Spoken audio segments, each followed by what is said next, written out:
Hello, नमस्कार. कसे आहात सगळे? मस्त आहात ना? आशा करते तुम्ही सगळे आनंदात असाल. तुम्हा सर्वांचं अगदी मनापासून स्वागत आहे आपल्या चॅनलवरच्या आजच्या या व्हिडिओमध्ये. तर सायंकाळचे वाजलेले आहे 4 आणि मी केली आहे माझ्या व्हिडिओला सुरुवात. तर बघा, एका दिवशी ना म्हणजे सगळे कामं ना ठरवून आपलं आगमन करतात की नेमक्या याच ठरलेल्या दिवशी सगळे जे कामं आहेत तर त्यांचं आगमन आपल्या इथे एकाच दिवशी होणार आहे, असं काहीचं बघा कधी कधी होतं. आणि कोणी म्हणजे जाणून बुजून असे सगळे काही कामं काढत नाहीत किंवा म्हणजे अशी या कामांची एक अशी काही ठरलेली ठराविक वेळ नसते. पण बघा, वेळ संयोग असा काय काय सगळ्यांना जुळत जातो आणि सगळ्या कामांचा प्रेशर ना सगळा असा एकत्रच येतो. आणि त्यावेळेला बघा इतका सगळा असा गोंधळ उडतो की नेमकं काय करावं आणि काय नाही तेच आपल्याला कळत नाही. तर असंच बघा, सध्या ना या आठवड्यामध्ये माझा जो शेड्यूल आहे ना तर तो इतका बिझी चालू आहे. आणि कधी बघा काही ना अगदी असे अनएक्सपेक्टेड कामं एकदम असे समोर येतात. आणि तसेच मग लहान सहान काय काय आपले कामं, तर हे सगळे असे जोडून येतात आणि त्यामध्ये ना सगळ्या कामांचा इतका गोंधळ उडतो. तर बघा, परवाच्या दिवशी ना मी तुमच्यासोबत व्हिडिओ शेअर केलेला होता किचन क्लिनिंगचा, म्हणजे 1 तासामध्ये मी सकाळचं किचन क्लिनिंग कशाप्रकारे केलं. तर त्याच दिवशीच्या दुपारपासूनचा हा व्हिडिओ आहे. म्हणजे किचनचं काम झालं आणि नाही म्हटलं तरी बघा त्या कामामध्ये ना माझा बराचसा वेळ गेला. त्यानंतर मग आपली पूजापाठ आहे आणि त्यानंतर व्हिडिओचं काम असतं आणि ते आटोपलं आणि लगेच मग मी माझ्या या सायंकाळच्या कामांना सुरुवात केली. तर बघा, त्या दिवशी व्हिडिओमध्ये मी तुम्हाला सांगितलं होतं की ड्रायफ्रूटचे लाडू मला बनवायचे आहेत आणि त्यांच्यासाठी मी सामानसुद्धा आणलेलं. तर त्याचीच बघा तयारी ना माझी इथे ना सुरू आहे. तर या लाडूंची जी रेसिपी आहे तर एका डिटेल व्हिडिओमध्ये, म्हणजे याच्यानंतरचा कदाचित जो व्हिडिओ येणार तर त्यामध्येच याची डिटेल रेसिपी मी तुम्हाला देणार. कारण याच व्हिडिओमध्ये जर सगळं सांगितलं ना तर खूप लांब होईल.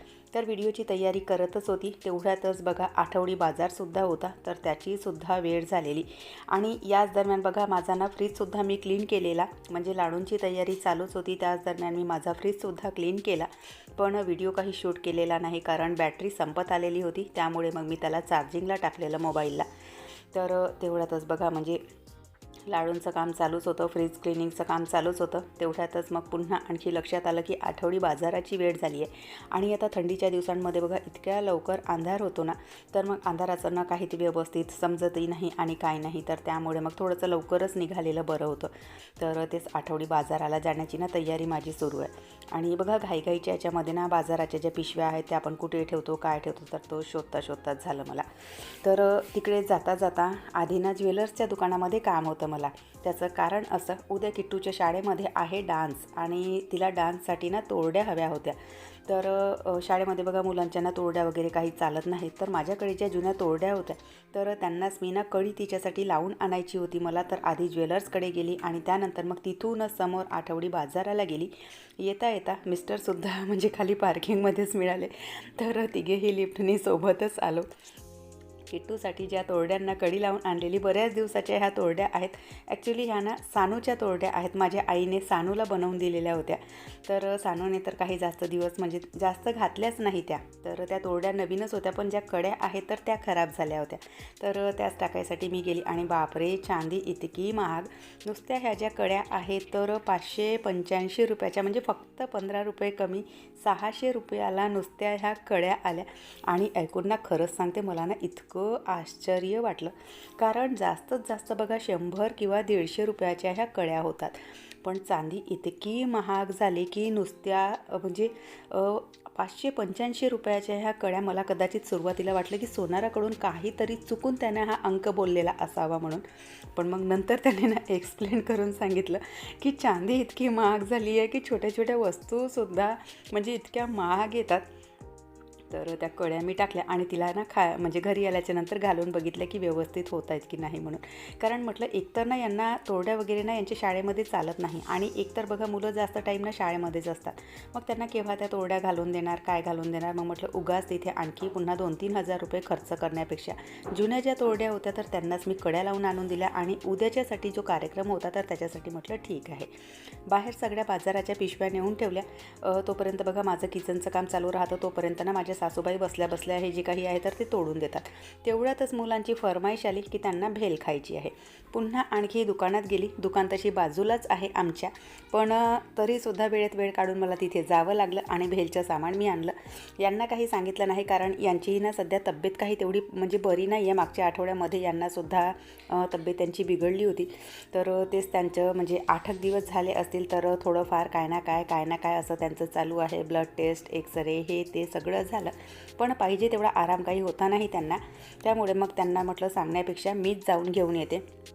तर हे सामान मी आणलं, पण म्हटलं त्याआधी ना चहाचा एक ब्रेक घेऊयात, कारण खूप वेळेपासून ना कंटिन्युअसली माझं काम चालू होतं आणि इतकं थकल्यासारखं फील होत होतं.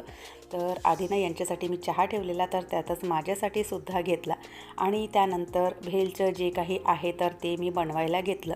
तर मागे ना ज्या गोलगप्प्याच्या पुऱ्या असतात, तर त्या माझ्या नणंदबाईंनी मागे एकदा आणलेल्या, तर त्याच ठेवलेल्या होत्या, म्हणजे डब्यामध्ये ठेवलेल्या होत्या. त्या त्यांना बघा तळून म्हणजे ते जे गोलगप्पे आहेत तर ते तयार होतात, तर तेच सुके गोलगप्पे ठेवलेले होते. तर तेच थोडंसं तळून घेतलं आणि त्यानंतर अशा प्रकारे तुम्ही बघितले असाल की भेल मी कशा प्रकारे बनवते. तर तेच बघा सगळं असं ना फोडून घेतलं. त्यामध्ये ना थोडेसे कांदे, टमाटर, मिरची, थोडासा ओला जो कांदा असतो म्हणजे कांद्याची जी पात असते तर ती वगैरे सगळी टाकली. सगळं मिक्स करून घेतलं. तिखट, मीठ, थोडंसं तेल वगैरे टाकून थोडंसं दही टाकलं, म्हणजे जी भेल आहे ना तर ती छान अशी ओलसर होते. तर मस्त छान अशी भेल पार्टी केली आणि त्यानंतर पुन्हा आणखी माझं किचन क्लीन करायला सुरुवात केली. किचन एक अशी गोष्ट की तुम्ही दिवसभर त्यामध्ये लागले राहाल तरी ते किचन काही स्वच्छ राहत नाही. तुम्ही इकडं स्वच्छ कराल आणि पुन्हा आणखी थोड्या वेळामध्ये किचन पुन्हा आणखी तसंच विस्कटलं जातं. आज सकाळीच किचन इतकं विस्कटलेलं होतं, मी सगळं त्याला ना पूर्ण क्लीन केलं आणि त्यानंतर पुन्हा आणखी थोडंसं काही काम केलं का किचन पुन्हा विस्कटल्या जातं. तर किचन क्लीन केलं आणि त्यानंतर ना सकाळी मी लौकी चण्याची डाळ बनवलेली होती, तर तीच भाजी शिल्लक वाचलेली होती, म्हणून मग थोडासा भात ठेवला. तेवढ्यातच माझ्या आईचा फोन आलेला होता, तर तिच्यासोबत बोलता बोलता किचन क्लिनिंग आणि जो भात आहे तर तो माझा म्हणजे बनवणं इथे चालू होतं. त्यानंतर मग जेही फ्रीजचं सामान जमवायचं होतं तर किट्टूला घेऊन मी सगळं फ्रीजचं जे सामान आहे तर ते सगळं ऑर्गनाईज करून घेतलं. कारण अशी लहान सहान कामांना मी पोरांना सांगत असते, म्हणजे त्यांनाही कळायला हवं की हे कशाप्रकारे ठेवलं जाते, काय ठेवलं जाते आणि आपल्यालासुद्धा तेवढीच मदत होऊन जाते. तर सगळा जो फ्रीज आहे तर तो ऑर्गनाईज करून घेतला आणि त्यानंतर मग जे लाडूचं काम मी अर्धवट ठेवलेलं होतं, ड्रायफ्रूटचे हे लाडू आहेत, थंडीच्या दिवसांसाठी खूप छान असतात. हिवाळ्यामध्ये बघा म्हणजे थंडीच्या दिवसामध्ये ना म्हणजे वर्षातून एक तरी वेळा ना हे लाडू जे आहेत तर ते बनवून घरी सगळ्यांना द्यावे.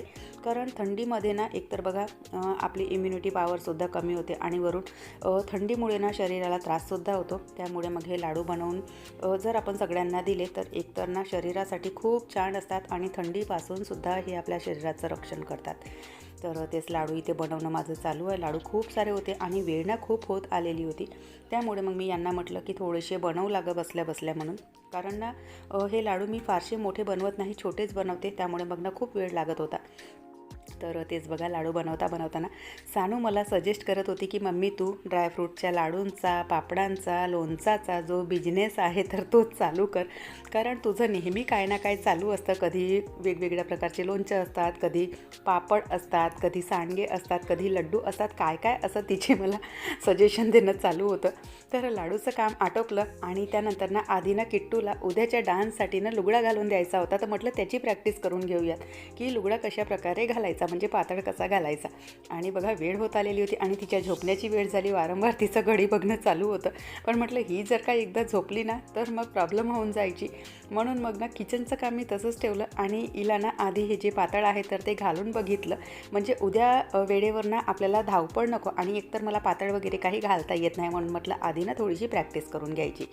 तर ते बघितलं मी आणि त्यानंतर जे लाडू मी बनवलेले होते तर ते म्हटलं डब्यामध्ये भरून ठेवून देते, कारण मग ते म्हणजे असे राहिले इथे की बघा मुंग्या, झुरळ यांची कधी ना भीती असते. तर म्हणून म्हटलं लगेचच्या लगेच ना डब्यामध्ये भरून ठेवून देते, म्हणजे एक काम जे आहे आपलं तर ते हलकं होऊन जातं.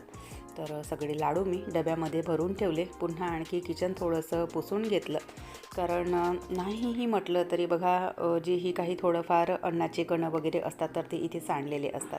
भांड्यांचा पसारा खूप सारा आहे. वेळ झालेली आहे रात्रीचे 12. तर भांडे मी तसेच ठेवले आणि झोपायला गेली. तर चला, असा होता आजचा बिजी दिवस. व्हिडिओ इथेच संपवते. आवडल्यास नेहमीप्रमाणे लाईक, शेअर, सबस्क्राईब करा. व्हिडिओ कसे वाटतात कमेंट करून नक्की सांगा. पुन्हा भेटूयात नंतरच्या व्हिडिओसोबत. बाय. हर हर महादेव.